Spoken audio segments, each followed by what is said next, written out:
It is the cringiest, most uncomfortable piece of tape I've seen in a long time. Megyn Kelly. ¿Y si todo lo que crees saber sobre Meghan Markle fuese, en realidad, el libreto mejor ensayado de la década? Frente al micrófono, la duquesa aparece al natural, sin rastro de maquillaje y con la voz quebrada, pero no hay una sola lágrima en su rostro. No lo digo yo, lo afirman la presentadora Megyn Kelly y el comentarista británico Dan Wootton, quienes convirtieron su podcast en un auténtico asado mediático dedicado a desmontar cada gesto de Meghan. Kelly muestra fotograma a fotograma cómo la cámara capta un blowout perfecto, ángulos suaves y cero gotas saladas. Wootton remata recordando que Markle presume de poder llorar con un simple toque en el ojo izquierdo, truco que, según ellos, esta vez falló estrepitosamente. Sin embargo, el verdadero clímax no fue el supuesto llanto seco, sino la conclusión que ambos lanzaron al unísono. Todo habría sido un acto calculado para reforzar la narrativa de vulnerabilidad que la exactriz vende desde Montecito. So in this podcast, Meghan does her perfectly curated life thing, but she's allegedly wearing no makeup. Meanwhile, she's got like the perfect blowout, you know, and like she's completely camera ready. Y si ese momento ya te parece incendiario, espera a ver cómo la historia salta del estudio al palacio. Viejas denuncias de acoso laboral, rumores de un divorcio millonario y un rebranding real disfrazado de podcast inspiracional. Pero antes de avanzar, volvamos a la escena donde comenzó el fuego. El podcast que prometía sinceridad y terminó en demolición pública. Megyn Kelly abre su programa del 6 de mayo de 2025 con una sonrisa felina. Hoy vamos a hablar de una mujer que dice haber abandonado el glamour, aunque su peluquero no recibió el memo. A su lado, Dan Wootton asiente, listo para el banquete. Meghan Markle acababa de aparecer en The Jamaica Lima Show luciendo, en teoría, rostro lavado. La realidad, según el zoom obsesivo de Kelly, mostraba lo contrario. Peinado de salón, iluminación hollywoodense y un contour tan sutil como caro. Ni rastro de delineador, concede Kelly.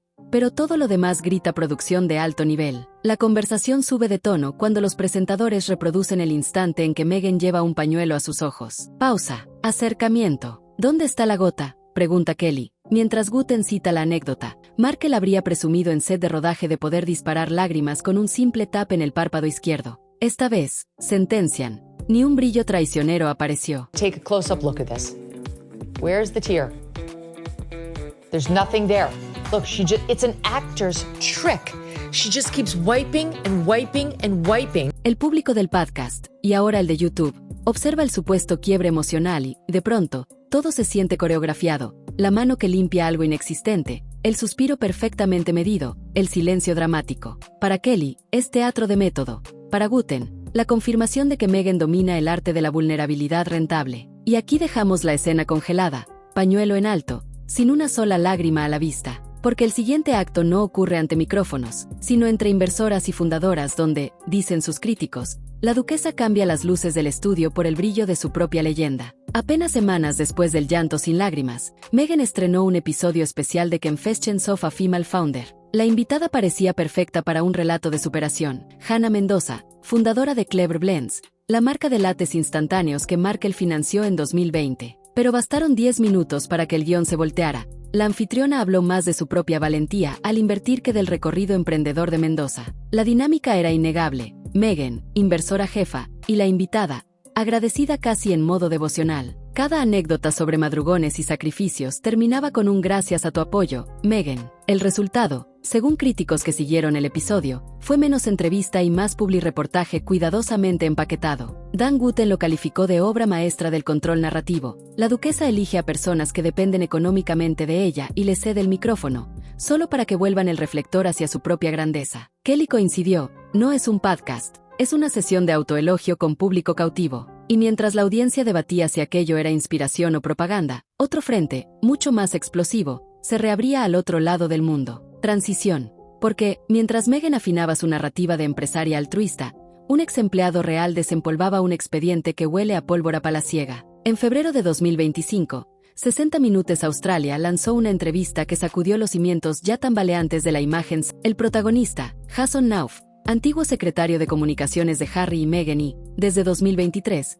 mano derecha del príncipe William en la Fundación Earthshot. Con semblante sereno, Knauf dijo no arrepentirse ni un milímetro de la queja formal que elevó en 2018, acusando a Markle de hostigar a su propio equipo. Nauf recordó correos donde describía a 2 empleadas al borde de las lágrimas y a una tercera temblando de miedo tras reuniones con la duquesa. Aseguró que necesitó la venia de William para hablar en televisión, subrayando que nada de lo que hiciera alguien tan próximo al heredero se produce sin filtros ni estrategia. Los tabloides saltaron como lobos. Si el príncipe respalda el relato, ¿podría abrirse de nuevo la investigación interna que el palacio cerró discretamente en 2022? Entretanto, fans de los Sussex acusaron a Nauf de vendido y peón de la corte. Él contraatacó con una revelación incómoda. Temí que, tras desmontar a su equipo, Meghan también viniera a por mí. De su email filtrado emergió la frase que más retumbó en redes. La duquesa parece necesitar siempre un objetivo en la mira. Y mientras las acusaciones resucitan viejos fantasmas, en Hollywood corren rumores de un proyecto editorial que haría de todo este drama un bestseller de divorcio. ¿Realidad o estrategia de marketing?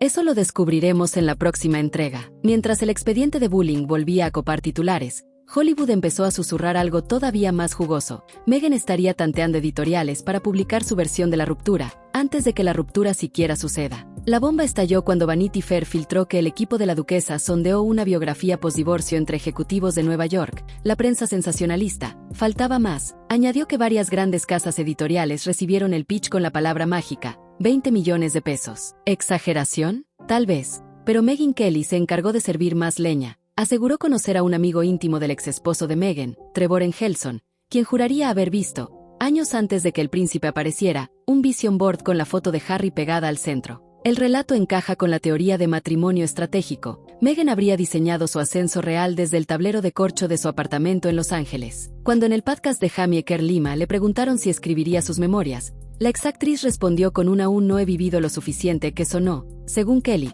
a "déjenme firmar el divorcio primero y hablamos de anticipo". Y si crees que un libro de ruptura sería la jugada más arriesgada de Meghan, recuerda que ya conoce de sobra el arte de incendiar la opinión pública. Volvamos al 7 de marzo de 2021.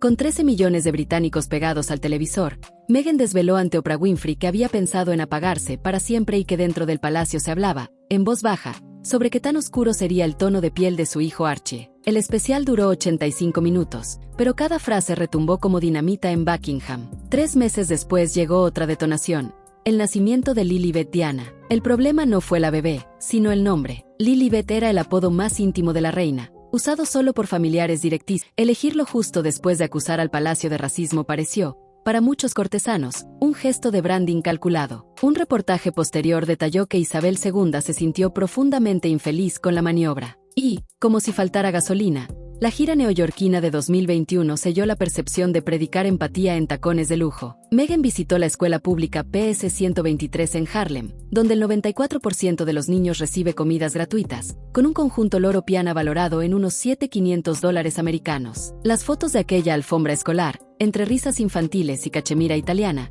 desataron furia en tabloides y redes. La escena siguiente la catapultaría del aula a Netflix, donde una reverencia exagerada a la reina en Harry y Meghan provocó carcajadas y críticas por burlarse del protocolo. Pero esa, como dicen, es otra página del guión que aún nos falta por recorrer. Septiembre de 2021, patio de la escuela pública PS 123 en Harlem. Meghan llega sonriente, libro infantil en mano, y envuelta en cachemira Loro Piana valorada en casi $7,500 americanos, abrigo reversible Loreen, $5,840 americanos, y pantalón a juego, unos $685 americanos. Un 94% del alumnado depende de comidas gratuitas. La imagen de compasión con tacones de lujo provocó titulares feroces y confirmó la percepción de empatía de pasarela. Un año después, ya sin corsés palaciegos, Meghan y Harry estrenaron Harry y Meghan en Netflix. La escena viral duró 10 segundos. Ella, entre risas, exagera la reverencia con que saludó por primera vez a Isabel II.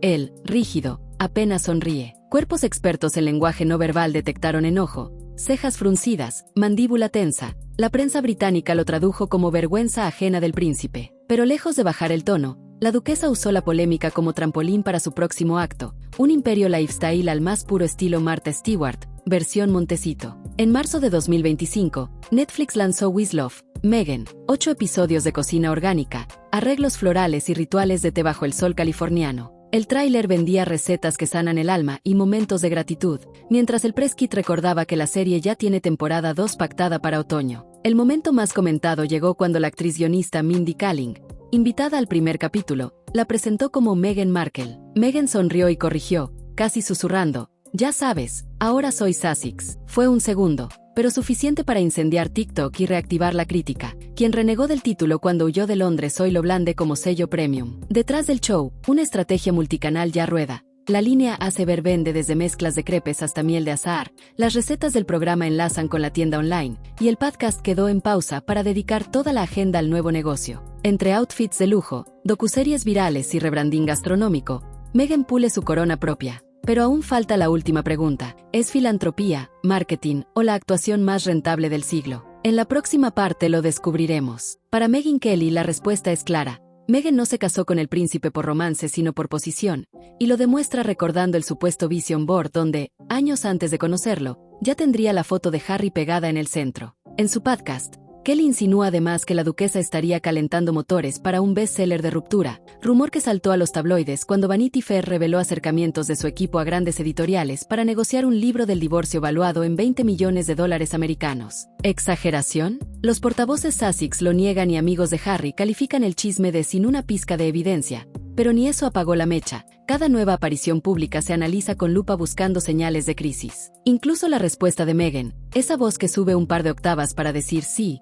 por siempre, cuando le preguntan si seguirá casada con el príncipe, ha sido diseccionada como si contuviera la confesión definitiva. Mientras tanto, los mismos insiders que hablan del libro también aseguran que, si llega, valdrá oro. Traición, reinvención y drama real venden más que cualquier cuento de hadas. Si algo prueba esta saga es que cada paso de Meghan genera titulares, pero su próximo movimiento podría ser el más rentable, o el más autodestructivo. De un podcast sin maquillaje pero lleno de focos, al regreso del expediente de bullying, pasando por un posible memoir de divorcio y un imperio lifestyle que ya tiene temporada 2 en Netflix, la narrativa de Meghan Markle parece escrita para mantenernos pegados a la pantalla. La pregunta ahora es simple y brutal. ¿Estamos ante la reinvención definitiva de una mujer que domina el marketing de su propia vida, o frente al acto final, donde la sobreexposición derrumba el castillo de imagen que ella misma construyó? Déjame tu teoría en los comentarios. ¿Será el bestseller del divorcio, un retorno triunfal a la realeza, o un nuevo escándalo que todavía no vemos venir? Porque, si algo hemos aprendido,